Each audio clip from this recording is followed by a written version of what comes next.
नमस्कार। समय संवाद में आपका स्वागत है। मैं हूं सर्वेश कुमार सिंह। राष्ट्रीय लोकदल को जो 7 सीटें मिली हैं, हम उन 7 सीटों की चर्चा कर रहे हैं। कल हमने चर्चा की थी बागपत सीट की।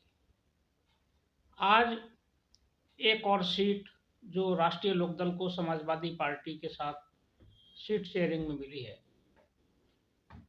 मुजफ्फरनगर, उसकी चर्चा करेंगे। मुजफ्फरनगर बहुत महत्वपूर्ण सीट है और इस सीट का जो इतिहास रहा है जीतने का, 1971 के बाद अगर देखें तो यहाँ मिश्रित प्रभाव रहा है। यानी कि इस सीट पर राष्ट्रीय लोकदल, जनता दल, कांग्रेस, बहुजन समाज पार्टी और भारतीय जनता पार्टी, ये सब अलग अलग समय पर जीतते रहे हैं। लेकिन 1971 के बाद लगातार 3 बार यहाँ भारतीय जनता पार्टी 1991, 1996 और 1998 में जीती। 2014 और 2019 में भी भारतीय जनता पार्टी जीती। 2019 का जो चुनाव हुआ, ये चुनाव बहुत महत्वपूर्ण था। इसमें राष्ट्रीय लोकदल के अध्यक्ष स्वर्गीय अजीत सिंह यहाँ से चुनाव लड़ने के लिए आए थे। वे यहाँ चुनाव लड़े और भारतीय जनता पार्टी के कैंडिडेट डॉक्टर संजीव बालियान थे। लेकिन अजीत सिंह यहाँ चुनाव जीत नहीं सके, वो ये चुनाव हार गए। अब इस बार फिर ये सीट राष्ट्रीय लोकदल को मिली है। इस सीट का जो समीकरण है, ये समीकरण यूँ तो चूंकि जाट प्रभाव क्षेत्र की सीट है तो जाट यहाँ प्रभावी है, लेकिन राष्ट्रीय लोकदल जहाँ जाट कैंडिडेट को टिकट देती है, वहीं भारतीय जनता पार्टी भी जाट प्रत्याशी ही उतारती है। इसलिए 2 बार से लगातार भारतीय जनता पार्टी जीत रही है और 3 बार पहले भी 91, 96 और 98 में भारतीय जनता पार्टी के प्रत्याशी जीते, वो भी जाट थे। लेकिन ये सीट चर्चा में तब सबसे ज़्यादा आई जब मुजफ्फरनगर चर्चित हुआ। मुजफ्फरनगर चर्चा में आया 2013। 2013 में उत्तर प्रदेश में समाजवादी पार्टी की सरकार थी।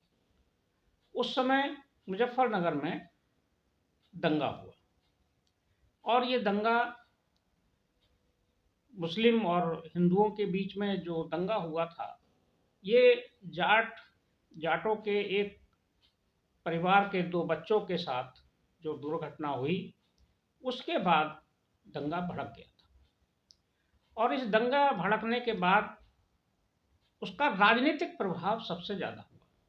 और राजनीतिक प्रभाव ये हुआ कि जो जाटों में और मुस्लिम समाज के लोगों का जो एक समन्वय था राजनीतिक रूप से, जिसका लाभ राष्ट्रीय लोकदल को मिलता रहता था, वो टूट गया।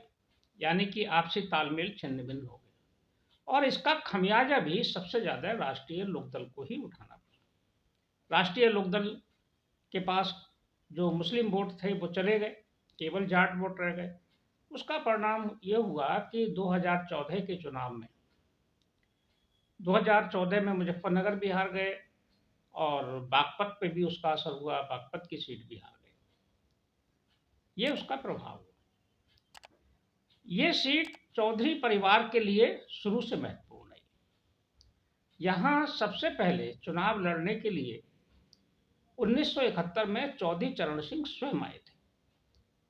चौधरी चरण सिंह ने जब कांग्रेस से अलग होने के बाद एक अपना दल बनाया था और उस दल का नाम था बीकेडी। बीकेडी के बैनर पर ही उन्होंने चुनाव लड़ा 1971 में। लेकिन 1971 का चुनाव चौधरी साहब जीत नहीं पाए। वे यहाँ से हार गए, लगभग 50,000 वोटों से हारे। और उनको जिस कैंडिडेट ने हराया वो कैंडिडेट कांग्रेस का नहीं था, वो सीपीआई का था, यानी कि भारतीय कम्युनिस्ट पार्टी के कैंडिडेट थे विजयपाल सिंह। विजयपाल सिंह से चौधरी साहब चुनाव हार गए थे। लेकिन 1977 में जब जनता पार्टी बनी और जनता लहर चली, जनता लहर में ये सीट फिर राष्ट्रीय लोकदल के खाते में आई, तो राष्ट्रीय लोकदल ने ये सीट जीत ली और उन्होंने 1984 में फिर राष्ट्रीय लोकदल ने जीती। 1977 में इस सीट से जो जनता पार्टी के प्रत्याशी थे यहाँ से, ये सैयद मुर्तजा थे। और इसके बाद 1980 में फिर यहाँ से गयूर अली ने फिर यहाँ से चुनाव जीता। लेकिन 1984 में जो चुनाव हुआ, इस चुनाव में कांग्रेस को जीत मिली। इसकी वजह ये थी कि परिस्थितियां बदल गई थी। तत्कालीन प्रधानमंत्री श्रीमती इंदिरा गांधी की हत्या हुई थी। उसके बाद जो सहानुभूति की लहर चली थी कांग्रेस के लिए, उसमें यहाँ से कांग्रेस का प्रत्याशी जीता 1984। लेकिन 1989 के चुनाव में जनता दल बन चुका था और बीपी सिंह की लहर थी। उस जनता दल की लहर में यहाँ से एक बहुत बड़े नेता जो जम्मू कश्मीर के मुख्यमंत्री भी रहे बाद में, मुफ्ती मोहम्मद सईद, उनको जनता दल ने प्रत्याशी बनाया मुजफ्फरनगर से 1989। ये बीपी सिंह की पसंद से ही प्रत्याशी बने थे। मुफ्ती मोहम्मद सईद जीते 1979 में। लेकिन उसके 2 साल बाद 1991 में जब फिर से चुनाव हुए तो वो फिर प्रत्याशी बने। लेकिन 91 का चुनाव राम लहर के प्रभाव में हुआ था। तब तक राम मंदिर का मुद्दा प्रभावी हो चुका था। राम मंदिर से के आंदोलन से जनता में एक नई तरह की चेतना आई थी। कार सेवा 1990 में हो चुकी थी। उसके बाद ये चुनाव हुआ था। इस चुनाव का असर हुआ और यहाँ से मुफ्ती मोहम्मद सईद फिर चुनाव हार गए और इस सीट से जीत दर्ज की भारतीय जनता पार्टी ने। भारतीय जनता पार्टी के नरेश बालियान यहाँ से चुनाव जीत गए। 1991 के बाद 1996 का चुनाव हुआ। 1996 में फिर भारतीय जनता पार्टी जीती, यहाँ सोहनवीर सिंह जीते। 1998 का चुनाव भी भारतीय जनता पार्टी जीती, फिर सोहनवीर सिंह जीते। लेकिन 1999 में यहाँ भारतीय जनता पार्टी हार गई। इस सीट पर कांग्रेस के सईदुज्जमा ने चुनाव जीत लिया। 99 के बाद 2004 के चुनाव में इस सीट पर समाजवादी पार्टी का कब्जा हो गया। समाजवादी पार्टी के मुनव्वर हसन यहाँ से चुनाव जीते। लेकिन 2009 में ये सीट बहुजन समाज पार्टी के कब्जे में आ गई। बहुजन समाज पार्टी के कादिर राणा यहाँ से चुनाव जीत गए। लेकिन वो 2014 का चुनाव कादिर राणा हार गए और यहाँ से तब तक 2014 में बहुत परिवर्तन हो चुका था। 2014 का चुनाव नरेंद्र मोदी के नाम, प्रधानमंत्री बनने के नाम पर लड़ा गया था। मोदी की लहर थी और मुजफ्फरनगर में दंगे के बाद का भी प्रभाव था। यहाँ भारतीय जनता पार्टी को प्रचंड जीत मिली और जीत दर्ज की भारतीय जनता पार्टी के डॉक्टर संजीव कुमार बालियान ने। डॉक्टर संजीव कुमार बालियान 2014 में जीते। 2019 में फिर उन्होंने जीत दर्ज की। डॉक्टर संजीव कुमार बालियान ने 2019 में चौधरी अजित सिंह को हराया। इस तरह से मुजफ्फरनगर की सीट का ये इतिहास है।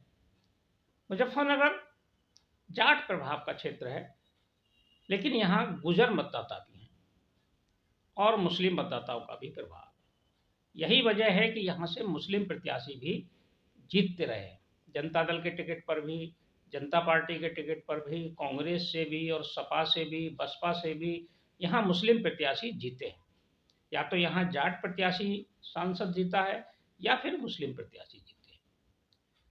अब इस बार क्या समीकरण होंगे और क्या परिणाम होगा, ये इस बात पर निर्भर करेगा कि राष्ट्रीय लोकदल का प्रत्याशी कौन होता है। अगर राष्ट्रीय लोकदल ने यहाँ चौधरी परिवार से ही कोई प्रत्याशी उतार दिया तो भारतीय जनता पार्टी के लिए एक बड़ी चुनौती खड़ी होगी, क्योंकि चौधरी परिवार के प्रति यहाँ बहुत लोकप्रियता है और भावनात्मक लगाव भी है।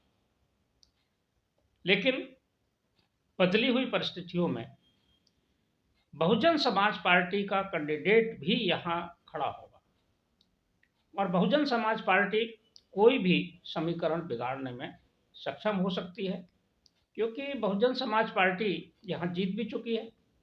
और अगर बहुजन समाज पार्टी ने कोई मुस्लिम प्रत्याशी उतार दिया तो ये राष्ट्रीय लोकदल के कैंडिडेट के लिए एक मुश्किल भरी चुनौती हो जाएगी। देखते हैं बहुजन समाज पार्टी का प्रत्याशी कौन आता है और कांग्रेस के साथ क्या तालमेल तय होता है। वैसे संभावना यह है कि कांग्रेस के साथ राष्ट्रीय लोकदल का और समाजवादी पार्टी का तालमेल हो ही जाएगा।